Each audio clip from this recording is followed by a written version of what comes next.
Ja, okay. Del 2. Redegørelse for... Det er så redegørelsen for artikel nummer 2.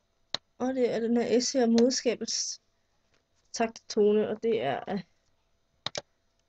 Henrik D. Ja.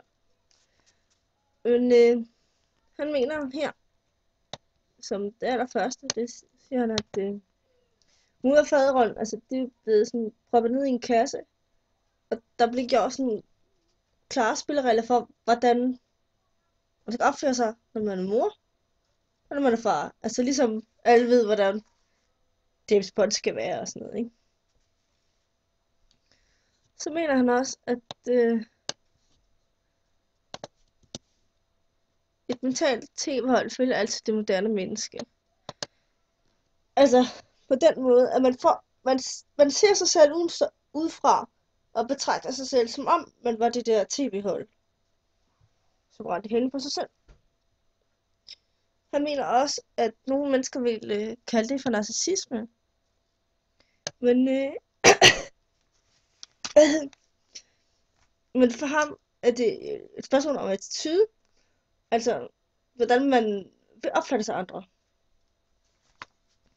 Og tidligere hen, så var der sådan en opfattelse, så var der sådan, at der var nogle bestemte normer, som man skulle overholde. Og man skulle blive i den rolle, som man fik tildelt af samfundet.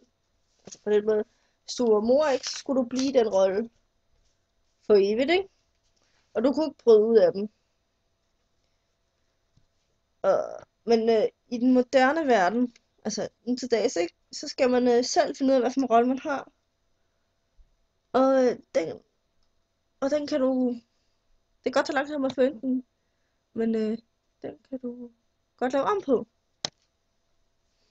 Ja. Og så længere nede.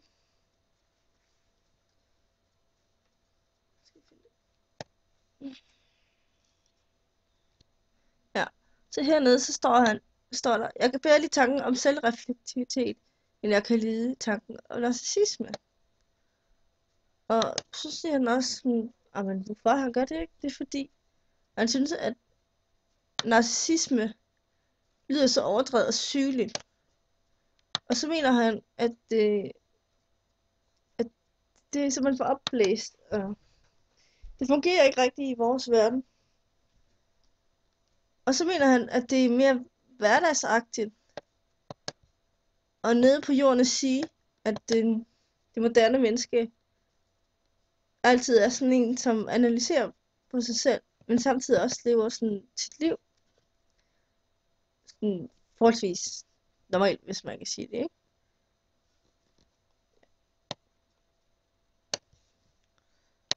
Der har også altid været fokus på, hvordan man skal opføre sig, ikke?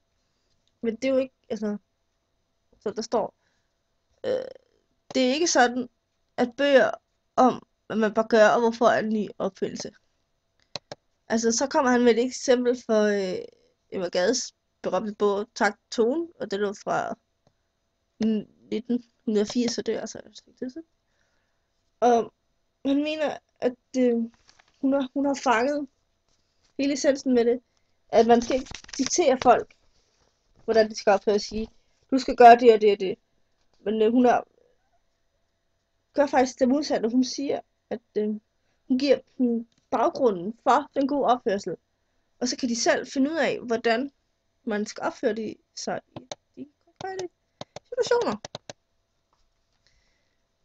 Og så, det er jo ikke kun i Danmark, der er fokus på sådan noget, ikke? Det er også været i Tyskland. Adolf Knigens über den Umgang mit Menschen fra 1788, og den er også rimelig berømt, som der står, ikke? Og der står også, den bygger på samme filosofi som Emma Gade, at man ikke skal give folk en samling døde regler om kniv og gafler, men i stedet lære dem, hvad spillet går ud på. Altså, du skal ikke bare give dem ting og så sige, hey, du skal gøre det der. Så siger Henrik Dahl også, at Selvom genren, det er altså ikke umiddelbart lige noget nyt, der lige er kommet til verden for 5 år siden, ikke? Så er det noget, som er ret populært. Fordi du kan jo få kastet bøger i nakken hver eneste boghandel om, hvordan du skal opdrage dine børn, og det er der også i damebladet og alt. Der er jo fokus. Alle vil jo gerne være dem, der siger, hey, vi har fundet ud af noget smart. I skal gøre, hvad vi siger, ikke? Og det er jo alle, det er jo berømte mennesker. Det er jo selv vores tidligere statsminister, fru Anne Mette Rasmussen. Hun har samarbejdet med Gitte Horshøj. Lavet en bog, som handler om råd og vink til forældre i alle aldre. Altså, ja. Sådan, som om de giver deres bud på, hvordan skal man være som forældre. Og så er det redegørelse for narcissismen. Det er altså i hovedtræk, at man ser efter anerkendelse og sådan bekræftelse for sin ikke kun for sine medmennesker, men sådan bare generelt af andre mennesker. Og det er sådan en dyrkelse af selvet. Altså, man vil gerne tage sig godt ud i mængden og skille sig ud og være lidt anderledes og være lidt bedre end alle de andre. Og så higer man også efter den der opmærksomhed, altså sådan, man vil være på og sådan aktivt se mig hele tiden. Og så for eksempel via medierne, for eksempel Facebook, så forsøger man at danne et billede af at være populær. Og det er jo altså, så står der også, at der bliver lagt vægt på selve udtryk og spejling i sig selv. Altså, man er sådan rimelig bevidst om, hvad for et signal man vil sende til omverdenen. Så føler man sig selvfølgelig også hævet over andre og synes, at man vil også helst omgås dem, som har samme status som en, eller højere.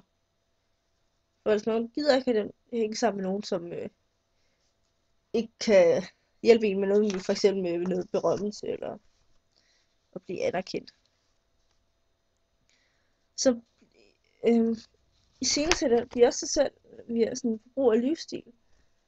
Altså, de er jo ligeglade med en vares materiel værdi, som tidligere sagt, ikke? Men så bliver der i stedet lagt fokus på, hvad for et signal det sender til omverdenen. Som tidligere nævnt, at hvis du har et dyrt tærskæg, så bliver du opfattet som en, at hun er smart og nu styr på det hele. Så redegørelsen for nynarcissisme. Det er grundstenen, det er egentlig det samme som narcissisme, men man skræddersyr. Det er sådan mere i den moderne prøv igen. Men nynarcissisme er bare en moderne version af narcissisme, hvis man kan sige det sådan. Man udnytter medierne, altså nettet, reality-programmer, tv-shows, alt, for at få den der berømmelse. Og så folk, de smelter også det der sammen med omgivelserne tidligere og sådan tilpasser sig det miljø, de er i.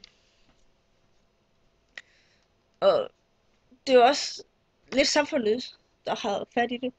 Fordi de sætter jo reglerne for den der selvprovokering. De gør det umuligt. Det er jo dem, der laver alle de der reality-programmer, hvad hedder det, talentshows, X-Factor, alt sådan noget. Og så er der også en sådan stor forfængelighed. Altså man vil gerne sende et rigtig godt billede af sig selv til omverdenen og vise, hey, jeg er en sej person, og nice at være sammen med, og sådan noget, ikke? Men så får man også færre nære venner. Altså man har flere overfladiske venner på Facebook, bare sådan nogle, man måske lige har mødt en enkelt gang til en øl i Ønskehaven, ikke? Men det er jo, siger det jo selv som lige meget, fordi at mange venner på Facebook, det er jo lige med, at så er man jo populær, ikke?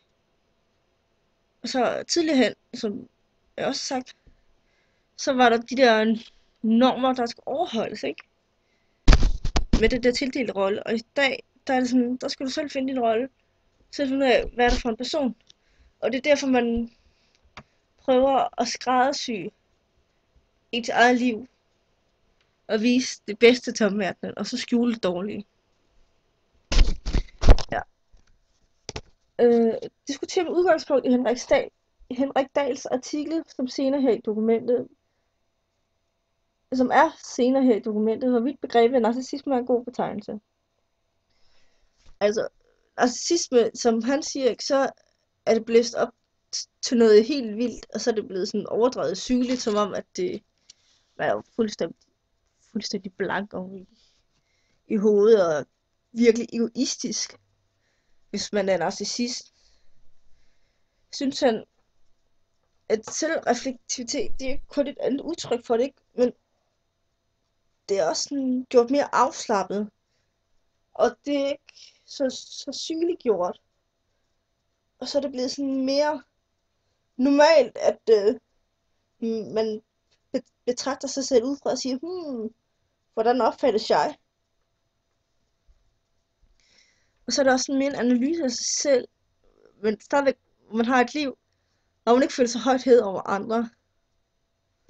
Så vil jeg også påstå, at de fleste til tider, de tænker over, hvordan man tager sig ud i en større forsamling, eller for eksempel bare når man skal forlade hjemmes 4 væg. Man skal bare få at tage i skole.